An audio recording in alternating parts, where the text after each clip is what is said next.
ዶክተር እንግዲህ ዛሬ ሳላስበው ጎድቻታለሁ ሩታን አለኮ ጉድ።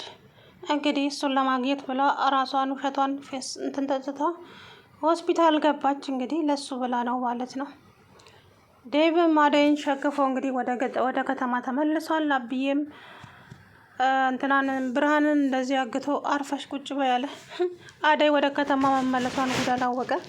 የአደይ እናት እንግዲህ ዴቭን ስማው ጥሩ ሰው እንደሆንክ ሰምቻለሁ፣ ልጄን አደራ፣ የዋ ልብ ነው ያላት አለችው። እሱም ከዛ በኋላ ምንም አያስቡ እናቴ እንከባከባታለሁ አለና ወደ ከተማ ተመለሱ። እንግዲህ የአደይ አጎት ማለት ነው በሱ ቤት አደይ አሁን እዛ ነች። እሷ ግን እንግዲህ ከዴቭ ጋራ ወደ ከተማ ተመልሳለች። ምክንያቱም እየተደረገ የነበረው ውሸት ስለሆነ ሁሉም ነገር ውሸት ነበረ እና አሁን አደይ ተመልሳለች ወደ ከተማ አባቷ ምንም እንዳልሆነና እንዳልታገተ ጭምር።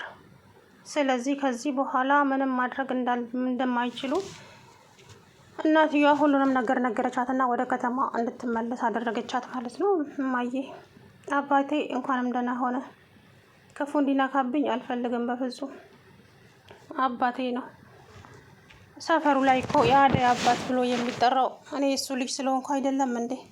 ስለዚህ አባቴ ይኑር፣ ምንም ክፉን አልፈልግም አለችና እንግዲህ ወደ ከተማ ለመምጣት ወሰነች ማለት ነው። ዴቭም ደግሞ እንግዲህ ያው እንደዛ ሸንቀል ሸንቀል እያለ አደይን ሸክፎ ወደ ከተማው መጣ ማለት ነው። እታለምና እንግዲህ ስቅስቅ ብላ አለቀሰች። ሩታ የእህቷ ልጅ ናት። እታለም አክስቷ ናት ማለት ነው ለሩታ። ሩታ እንግዲህ ለሮማን ሁሉንም ነገር ነገረቻት። ቆይ ለምንድን ነው እንደዚህ ያደረግሽው? ምንስ ብትከፊ ነው ስትላት፣ ሮማኔ እያወቅሽ ያለውበትን ምንድን ነው ያለሽበት ሩታ? ቆይ አንቺ በዚህ እድሜሽ የሚያስጨንቅሽ ነገር ምን አለ እንዴ?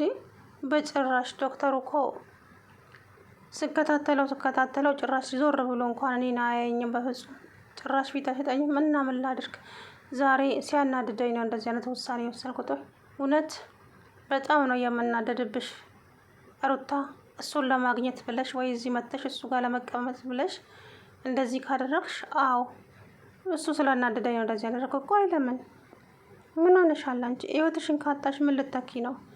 ለምን እንደዚህ ያደረግሻለች? እንግዲህ እሷ በዚሁ በሰበቡ እዛ ዶክተር ሐኪም ቤት መተኛት ነው የፈለገችው። ነገር ግን ለምንድን ነው እንደዚህ የሆነችው? በምን ምክንያት ነው የሚለው ለእሱ ጥያቄ ሆኖበታል። ሮማንንም ስትጠይቃት እሷ አልነገረችውም። አሹንም እንደዛው። እንግዲህ ፍቅር እውነተኛውን ትነግረዋለች ብዬ አስባለሁ። ምክንያቱም በአንተ ምክንያት ነው እንደዚህ የሆነችው ትለዋለች ፍቅር ማለት ነው። ፍቅር ከመናገር ወደ ኋላ እንደማትል ታውቃላችሁ። እና እንግዲህ ፍቅር ሩታ ትፈልግሻለች፣ ነይ ትልሻለች።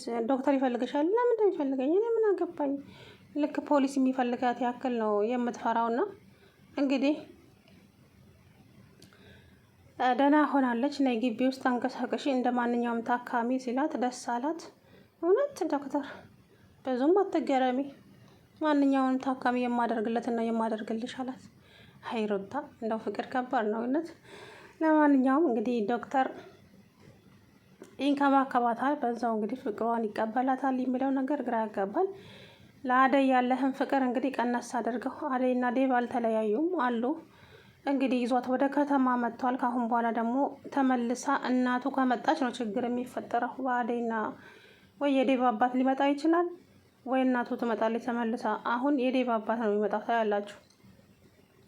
ስለዚህ የዴቭ አባት ከመጣ አደይን ይወዳታል ወይ አይወዳትም የሚለው ጥያቄ እንግዲህ ከባድ ነው።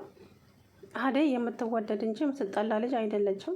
እናቱ ሰራተኛ ስለሆነች ነው። አባት እኮ ታውቀዋለህ አይደለ? ማን እንደሆነ? አዎ አውቀዋለሁ እማዬ።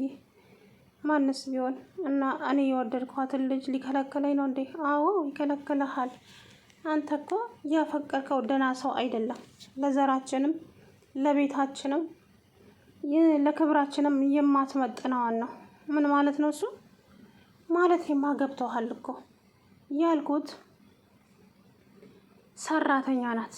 የቤት ሰራተኛ አንድ የባለስልጣን ልጅ አገባ ቢባል ምን እንደሚባል እስኪ አስበው እስቲ። ሰውን ምን ስለ ሰው ምን አገባኝ እማዬ? ምን ያገባኛል ስለ ሰው? ተው እንጂ እኔ ልጅ ለክብራችን ተጨነቅ እንጂ እንዴ። ክብር ይበልጣል እኮ ከሁሉም ነገር እማዬ። እኔ አደይን አጥቼ መኖር አልችልም።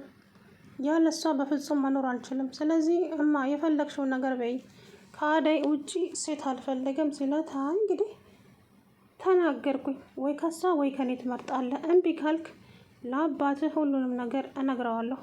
እማዬ በዚህ ልታስፈራሪኝ ከሆነ ንገሪው፣ እንደውም እሺ ንገሪው ብሏት እንግዲህ ነበር ባለፈ ጊዜ። እንግዲህ ማነው ከዛ እሷም ባልሽ በአስቸኳይ ይፈልግሻል ተባለች። ወደዛው ወደ መጣችበት ተመልሳ ሄደች። ነገር ግን አሁን እሷ ሳትሆን የሚመጣው አባቱ ነው ብዬ ነው የማስበው። አባትየው የሚስቱን ቃል የሚሰማ ከሆነ አደይና ዴብ እንዲጋቡ አያደርግም። አሁንም ማለት ነው። እንግዲህ እስኪ ከባድ ነው። የቤት ሰራተኛ እኔ እንጃ። የቤት ሰራተኛ መሆን እንዴ!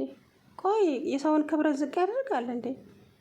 አረቦቹ እንደሚሉት እኮ ነው። አረቦቹ አሁን ለእኛ ለሰራተኛ ክብር የላቸውም አይደለም? ልክ እንደዛ ነው ማለት ነው። እና የሆነ ጊዜ ላይ የአረብ ልጅ ሰራተኛዋን አገባ ነው ሰራተኛዋን ይዞ ጠፋ የሚል ነገር ነበረና፣ እንዴት ሰራተኛ እንዴት ከሰራተኛ ጋር ፍቅር ይዘዋል? እንዴት ሰራተኛን ያገባል? አሰደበን በሰው ዘንድ። እንዴት ነው ሰዎችን አይናቸውን የምናየው ብለው እያወሩ ነበረ ማለት ነው። እና ሰራተኛ አትፈቀርም ያለው ማነው? መፈቀር ያለባትን ሰራተኛ ነች እንጂ ሰራተኛ ማለትስ እንዴ ቀላል ነገር መስሏቸዋል? እውነት ለመናገር እነሱ ያገሙትን የምታጸዳ ብቻ ወዘተ ብዙ ነገር አለና፣ እንግዲህ አደይ ደግሞ የነ ፍቅር ቤት ሰራተኛ ስለሆነች ፍቅር ለዚች ለዴቭ እናት ሁሉንም ነገር ነግራታለች ደውላ። እኛ ቤት ሰራተኛ ነበረች በፊት፣ ባርኮቴን ትወደው ነበር። ባርኮቴ ሲሄድ ወደዚኛው አለፈች። አገራ ራሱ 3 ባልፈታ ነው የመጣችው።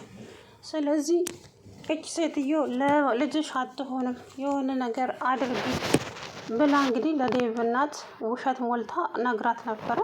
ሴትይቱም አመነቻት ፍቅርን። እኔ በህይወት እያለውማ ልጄ በፍጹም ሰራተኛ ሲያገባ ዝም አልለውም። የኔና እሱ ነገር እዚህ ጋር ያበቃል። እምቢ ካለ እንደው ሞታታለሁኝ እንጂ ሰራተኛማ አያገባም እያለች እንግዲህ ያዙ ልቀቁኝ ስትል ነበረ ማለት ነው ዴቭ እናት። ከዛ በኋላ መጣች። ስትመጣም እንግዲህ እንዳያችሁት ነው ነገሩን ማለት ነው። ዴቭ የሰማሁት ነገር እውነት ነው? ምን ሰማሽ ደግሞ እማዬ? መቼም አልገባችሁ። እውነታውን ተናገር። የሰማሁት ነገር እውነት ነው ወይ? ምንድን ነው የሰማሽው? እኔ ምን አውቃለሁ ምን እንደሰማሽ እማዬ? መጀመሪያ ተናገር እንጂ። ሰራተኛ እንዳትጨርሽው እማዬ። ሰራተኛ የሚለው ቃል ለምንድን ነው የሚያማችሁ እማዬ? ቆይ ችግሩ ምንድን ነው? ለምንድን ነው ሰራተኛ ሲባል ውስጣቸውን የሚነዝራችሁ? ሰራተኛ እኮ እንደኛው ሰው ናቸው እማዬ። አያያዬ እኔ ለክብሬ የሚመጥነኝን አውቀዋለሁ ራሴ። ስለዚህ ክብርህን ብታውቅ ነው የሚሻልህ ልጄ፣ አለበለዚያ ግን ከባድ ችግር ይፈጠራል አለችው። አይ እማዬ ትገርማላችሁ እኮ በጣም። ቆይ ሰራተኛ አትፈቀርም ያለው ማን ነው? ሰራተኛ ብትፈቀር ችግሩስ ምንድን ነው እማዬ? እንግዲህ ተናገርኩ የኔ ልጅ። ከዚህ በኋላ ሰራተኛ አፈቅራለሁ የምትል ከሆነ ውርድ ከራሴ። አምላኬ ትዕግስቱን ስጠኝ። ከዛ በኋላ እንግዲህ ልጁ እናቱን በፍጹም ማሳመን አልቻለም ነበረ፣ ሊያሳምናት አልቻለም። ምክንያቱም እሷ እንግዲህ እያለች ያለው ሰራተኛ አያገባም ነው ልጄ። ሰራተኛ እንዴት ያገባል ልጄ ነው። ሰራተኛ ካገባህ የኔም ልጅ አይደለህም። በቃ የእናትና እኔ እናንተ ግንኙነት እዚህ ጋር ይቋረጣል ብላ በተደጋጋሚ ጊዜ እያስፈራራቸው ነበረ ልጁን ማለት ነው። እና ብቻ አስቸጋሪ ነው የሰው ነገር እውነት ለመናገር እና በተለይ የዴቭ እናት በጣም አስቸጋሪ ሴትዮ ናት እውነት። ለማንኛውም እንግዲህ የእነሱ ሰርግ ይደገሳል ወይ አይደገስም የሚለው አላውቅም።